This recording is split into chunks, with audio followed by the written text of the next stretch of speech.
Welcome to ಪೌಷ್ಟಿಕ food channel.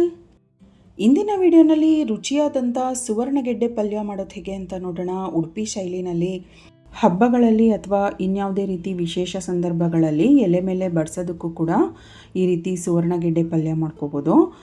Chapati ಜೊತೆಗೆ ತಿನ್ನೋದಕ್ಕೂ ಚೆನ್ನಾಗಿರುತ್ತೆ, ಅಥವಾ ಮೊಸರನ್ನ ಜೊತೆಗೆ ತಿಳಿಸಾರು ಜೊತೆಗೂ ಕೂಡ ನೆಂಚ್ಕೊಂಡು ತಿನ್ನೋದಕ್ಕೆ ತುಂಬಾ ಚೆನ್ನಾಗಿರುತ್ತೆ. ಹಾಗೆಯೇ ನೀವು ಇನ್ನೂ ಈ ಚಾನಲ್ನ ಸಬ್ಸ್ಕ್ರೈಬ್ ಮಾಡ್ಕೊಂಡಿಲ್ಲ ಅಂದರೆ ದಯವಿಟ್ಟು ಸಬ್ಸ್ಕ್ರೈಬ್ ಮಾಡ್ಕೊಳ್ಳಿ. ನೋಡಿ, ಈ ಸೈಜ್ನ ಒಂದು ಸುವರ್ಣಗೆಡ್ಡೆ ತೊಗೊಂಡಿದ್ದೀನಿ. ಇದು ಅರ್ಧ kg ಅಷ್ಟಿದೆ. ಇದ್ರ ಮೇಲೆ ಸಿಪ್ಪೆ ಎಲ್ಲ ತೆಕ್ಕೋಬೇಕು. ಸುವರ್ಣಗೆಡ್ಡೆ ಹೆಚ್ಚಿದ ನಂತರ ಕೈ ಸ್ವಲ್ಪ ನವೆ ಬರುತ್ತೆ ಅಂತ ಹೇಳ್ತಾರೆ. ಕೈಗೆ ಸ್ವಲ್ಪ ಕೊಬ್ಬರಿ ಎಣ್ಣೆನ ಹಚ್ಕೊಂಡ್ರೆ ನವೆ ಬರೋದಿಲ್ಲ.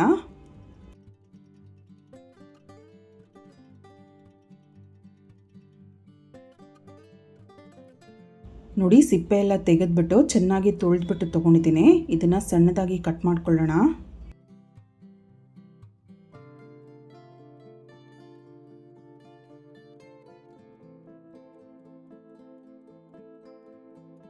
ನೋಡಿ, ಈ ರೀತಿಯಾಗಿ ಅಷ್ಟು ಸುವರ್ಣಗೆಡ್ಡೆನೂ ಹೆಚ್ಚಿಬಿಟ್ಟು ತೊಗೊಳ್ಳೋಣ.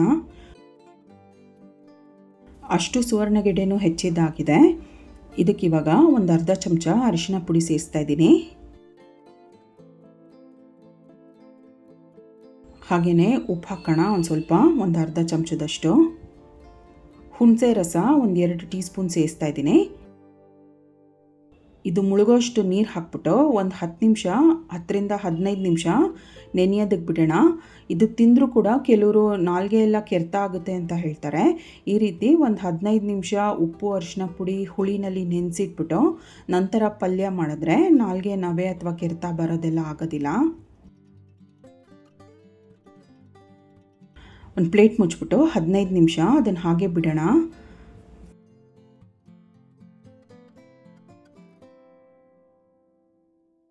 ನೋಡಿ, ಇದು 15 ನಿಮಿಷ ನೆಂದಿದೆ.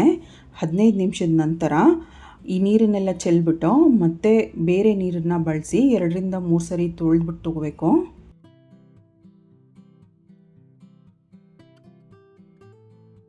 ನೋಡಿ, ಬೇರೆ ನೀರಿನಲ್ಲಿ ತೊಳೆದ್ಬಿಟ್ಟಿಟ್ಟಿದ್ದೀನಿ. ನೀರಿಂದ ತೆಗೆದ್ಬಿಟ್ಟು ಇನ್ನೊಂದು ಬೌಲ್ಗೆ ಹಾಕ್ಕೊಳ್ಳೋಣ. ಇದನ್ನ ಇವಾಗ ಬೇಯಿಸ್ಕೋಬೇಕು. ಬೇಯಿಸೋದಕ್ಕೆ ಸ್ವಲ್ಪ ಕೂಡ ನೀರು ಸೇರಿಸಿಲ್ಲ.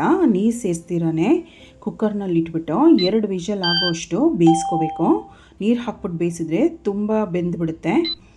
ಅದು ಅಷ್ಟೊತ್ತಿಗೆ ಕೆಲವೊಂದು ಮಸಾಲೆ ಪದಾರ್ಥಗಳನ್ನ ಹುರ್ಕೊಂಡು ಪುಡಿ ಮಾಡ್ಕೋಬೇಕು.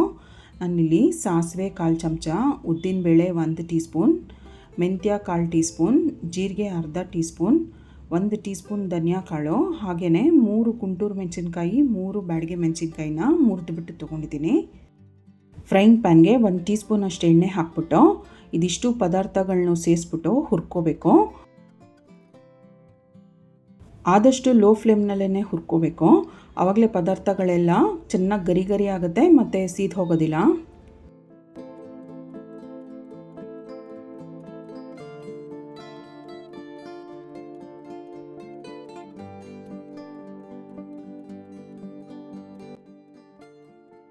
ನೋಡಿ, ಚೆನ್ನಾಗಿ ಗರಿ ಗರಿ ಆಗೋವರೆಗೂ ಹುರ್ಕೊಂಡಿದ್ದಾಗಿದೆ. ಸ್ಟವ್ ಆಫ್ ಮಾಡಿಬಿಟ್ಟು ಇದನ್ನು ಮಿಕ್ಸಿ ಜಾರಿಗೆ ಸೇರಿಸ್ತಾ ಇದ್ದೀನಿ. ಇದೇ ಪ್ಯಾನ್ನಲ್ಲೇ ಬಿಟ್ಬಿಟ್ರೆ ಪದಾರ್ಥಗಳೆಲ್ಲ ಸೀದ್ ಹೋಗುತ್ತೆ ಬಿಸಿಗೆ. ಇದು ತಕ್ಷಣ ಪುಡಿ ಮಾಡಬಾರ್ದು, ಒಂದು ಸ್ವಲ್ಪ ತಣ್ಣಗಾಗೋದಕ್ಕೆ ಬಿಡೋಣ. ನೋಡಿ, ತಣ್ಣಗಾಗಿದೆ. ಇವಾಗ ಪುಡಿ ಮಾಡ್ಕೋಬೇಕು. ಈ ರೀತಿ ನೈಸಾಗಿ ಪುಡಿ ಮಾಡ್ಕೋಬೇಕು. ಇದಕ್ಕಿವಾಗ ತೆಂಗಿನ ತುರಿ ಸೇರಿಸ್ತಾ ಇದ್ದೀನಿ, ಅರ್ಧ ಕಪ್ಪಷ್ಟು.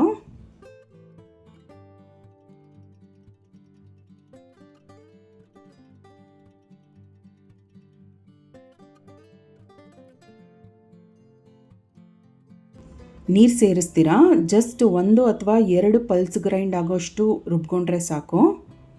ನೋಡಿ, ಈ ರೀತಿ ತರಿ ತರಿಯಾಗಿರಬೇಕು. 1 ಅಥವಾ 2 ಪಲ್ಸ್ ಗ್ರೈಂಡ್ ಮಾಡಿದ್ರೆ ಸಾಕು, ಈ ಹದ ಬರುತ್ತೆ. ತುಂಬ ನೈಸಾಗಿ ರುಬ್ಕೊಂಡ್ರೆ ಚೆನ್ನಾಗಿರೋದಿಲ್ಲ. ನೋಡಿ, ಸುವರ್ಣಗೆಡ್ಡೆ ಕುಕ್ಕರ್ನಲ್ಲಿ ಬೇಯೋದಕ್ಕೆ ಇಟ್ಟಿದ್ವಲ್ಲ, ಅದು ಬೆಂದಿದೆ. 2 ವಿಷಲ್ ಆಗಿದೆ. ತುಂಬ ಮೃದುವಾಗಿ ಬೆಂದಿಲ್ಲ, ಒಂದು ಹದದಲ್ಲಿ ಬೆಂದಿದೆ. ಇದಕ್ಕಿವಾಗ ಉಪ್ಪು ಹುಳಿ ಖಾರ ಎಲ್ಲ ಸೇರಿಸ್ಬಿಟ್ಟು ಬೇಯಿಸ್ತೀವಲ್ಲ ಆವಾಗ ಪೂರ್ತಿ ಬೇಯುತ್ತೆ. ಪ್ಯಾನ್ಗೆ 2 ಸಣ್ಣ ಸೌಟಷ್ಟು ಎಣ್ಣೆನ ಸೇರಿಸ್ತಾ ಇದ್ದೀನಿ. ಎಣ್ಣೆ ಬಿಸಿಯಾದ ನಂತರ ಅರ್ಧ ಚಮಚ ಸಾಸಿವೆ ಹಾಕೋಣ. ಕಡಲೆಬೇಳೆ 2 ಟೀ ಸ್ಪೂನಷ್ಟು,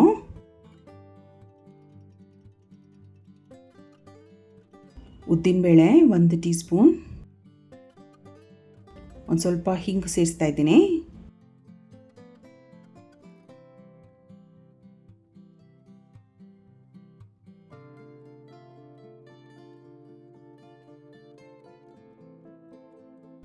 ಒಂದು ಬ್ಯಾಡಗಿ ಮೆಣಸಿನ್ಕಾಯಿನ ಮುರಿದುಬಿಟ್ಟು ಸೇರಿಸ್ತಾ ಇದ್ದೀನಿ. ಒಂದು ಸ್ವಲ್ಪ ಕರಿಬೇವಿನ ಸೊಪ್ಪು ಕೂಡ ಹಾಕೋಣ. ಹಾಗೆಯೇ ಬೇಯಿಸಿದಂಥ ಸುವರ್ಣಗೆಡ್ಡೆ ಹೋಳುಗಳನ್ನ ಕೂಡ ಸೇರಿಸೋಣ.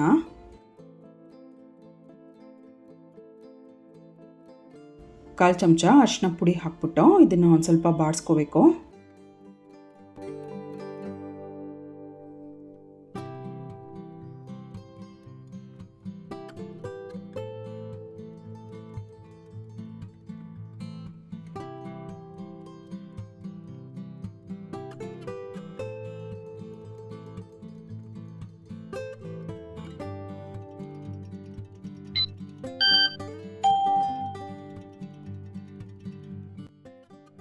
ಇದೆಲ್ಲ ಎಣ್ಣೆನಲ್ಲಿ ಚೆನ್ನಾಗಿ ಬಾಡಿಸಿದ ನಂತರ ಒಂದು ನೆಲ್ಲಿಕಾಯಿ ಗಾತ್ರದಷ್ಟು ಹುಣಸೆ ಹಣ್ಣನ್ನು ನೆನೆಸ್ಬಿಟ್ಟು ಅದರ ರಸನ ತೆಗೆದುಬಿಟ್ಟು ಸೇರಿಸ್ತಾ ಇದ್ದೀನಿ.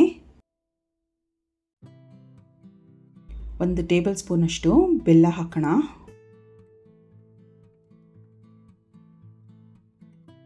ರುಚಿಗೆ ತಕ್ಕಷ್ಟು ಉಪ್ಪು,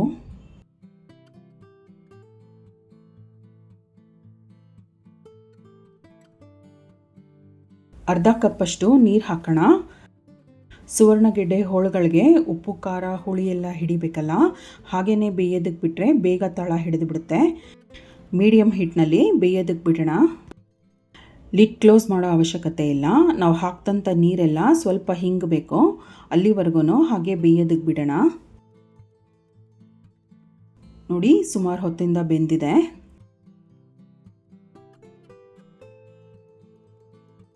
ನೋಡಿ, ನೀರೆಲ್ಲ ಹಿಂಗಿದೆ. ಈ ಹಂತದಲ್ಲಿ ಮಸಾಲೆ ನಾವು ರೆಡಿ ಮಾಡಿ ಇಟ್ಕೊಂಡಿದ್ವಲ್ಲ ಅದಷ್ಟನ್ನು ಸೇರಿಸೋಣ.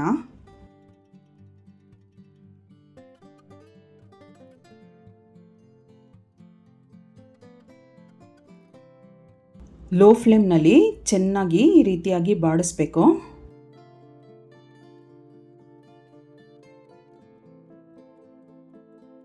ಒಂದು ಸ್ವಲ್ಪ ನೀರು ಉಳ್ಕೊಂಡಿದ್ರು ಏನೂ ತೊಂದರೆ ಇಲ್ಲ. ಈ ರೀತಿ ಬಾಡಿಸೋವಾಗ ಅದೆಲ್ಲ ಹಿಂಗೆ ಹೋಗುತ್ತೆ.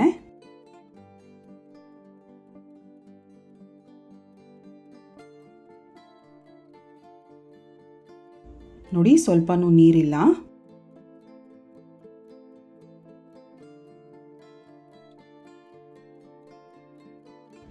ಕಡೆದಾಗಿ ಸ್ವಲ್ಪ ಹೆಚ್ಚಿದಂಥ ಕೊತ್ತಂಬರಿ ಸೊಪ್ಪನ್ನು ಸೇರಿಸೋಣ.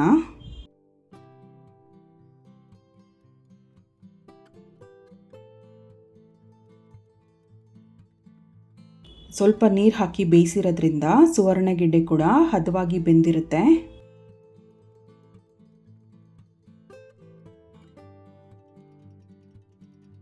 ಉಡುಪಿ ಶೈಲಿಯ ಸುವರ್ಣಗೆಡ್ಡೆ ಪಲ್ಯ ಸಿದ್ಧವಾಗಿದೆ. ಇದಿವಾಗ ಸ್ಟವ್ ಆಫ್ ಮಾಡಿಬಿಡೋಣ. ಈ ರುಚಿಯಾದಂಥ ಪಲ್ಯನ ನೀವು ಕೂಡ ನಿಮ್ಮ ಮನೆಯಲ್ಲಿ ಮಾಡಿ ರುಚಿ ನೋಡಿ.